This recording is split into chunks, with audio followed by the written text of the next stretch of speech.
Il y a quelque temps, je me suis acheté cette voiture. C'est une voiture de marque Toyota. Le modèle est Auris. Voiture manuelle comme je les aime, elle a un rapport de 5 vitesses pour un moteur qui répond sans équivoque. Le tableau de bord est à mon goût épuré. La position du levier de vitesse fait d'ailleurs penser à un vaisseau spatial. On a tout de suite envie de la conduire lorsqu'on la voit. Le confort est au rendez-vous.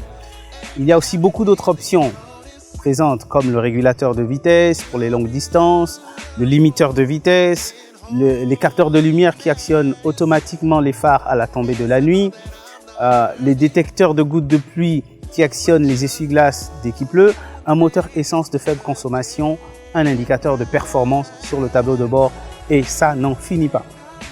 Si vous remarquez bien, je fais l'éloge de cette voiture parce qu'elle me sert beaucoup et je l'aime. C'est ce que je voulais. Elle me conduit où je veux, de jour comme de nuit.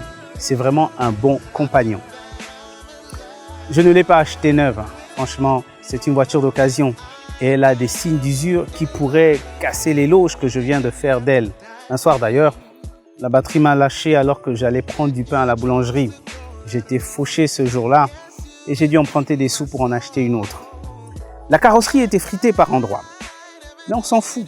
Tout ça, c'est normal. Elle a déjà servi dans le passé. Oui, je dis bien dans le passé. Elle avait une autre vie avant moi. Mais voyez-vous, son passé ne m'intéresse pas. Ce qui compte pour moi, c'est maintenant. Ce que j'en fais. Notre histoire commence le jour où je l'ai achetée. J'en suis fier.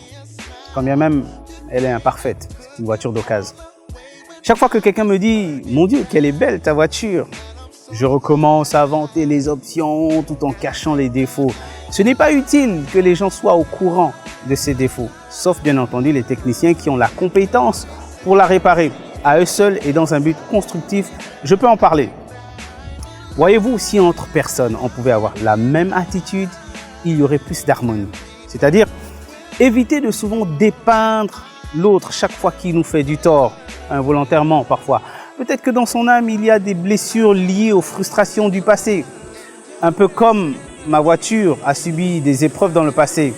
On n'est pas toujours obligé de scruter l'autre à la loupe et fouiner dans ses défauts et ses erreurs et parler de ses insuffisances, à moins que ce soit avec quelqu'un d'équipé spirituellement pour la mener à changer par la prière et par des conseils sages et fructueux. Ce que j'ai remarqué avec ma voiture, c'est que dès que je détecte une anomalie, non seulement je cherche de quoi faire des réparations, en empruntant s'il le faut et en me privant, mais je ne trouve pas nécessaire de râler sur elle ou d'aller raconter à tout le monde ses pannes. Raconter sa vie avec le premier utilisateur, ce qu'il en a fait, les endroits où il est allé et j'en passe. Ma priorité est de veiller à ce qu'elle soit toujours opérationnelle et rentable, profitable pour moi et ceux qui montent à bord. C'est ça, à mon avis, un aspect de l'amour. La Bible nous enseigne dans la première épître aux Corinthiens, au chapitre 13, que l'amour n'a pas de pensée douteuse sur l'autre, mais elle est pleine de patience et de douceur. Elle est pleine d'endurance, elle envisage le bien de l'autre. L'amour ne dit pas « ce collègue m'énerve ». Elle dit « Seigneur, donne-moi la patience pour le supporter, sachant que toi aussi tu me supportes. Aide-moi à lui apporter mon aide par la prière pour qu'il soit non pas comme je le veux, mais comme tu le veux. » Change-moi aussi, Seigneur, peut-être que c'est moi qui suis susceptible. Car, croyez-moi, chacun de nous a un côté qui n'a pas forcément l'approbation de tout le monde.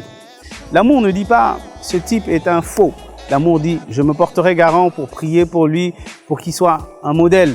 Je me lèverai contre les esprits méchants qui pourraient le perturber. Je lui apporterai mon expérience sans le juger. » L'amour n'est pas narcissique. L'amour est humble et simple.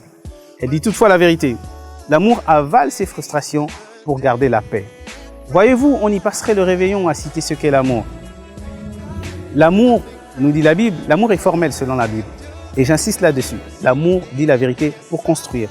Si nous faisons la même chose avec nos proches, nos amis, nos collègues, les gens de notre église, je crois que la société se porterait mieux et il y aurait moins de gens stressés et victimes de crises de nerfs.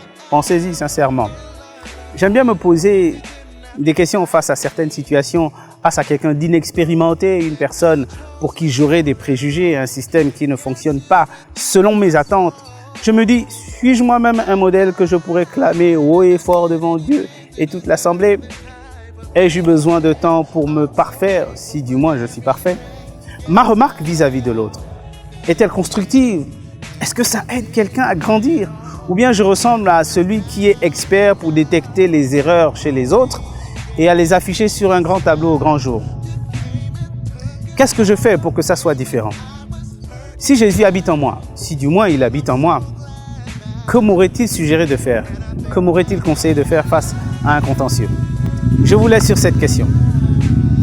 Sachez que Dieu vous aime et son amour est infaillible.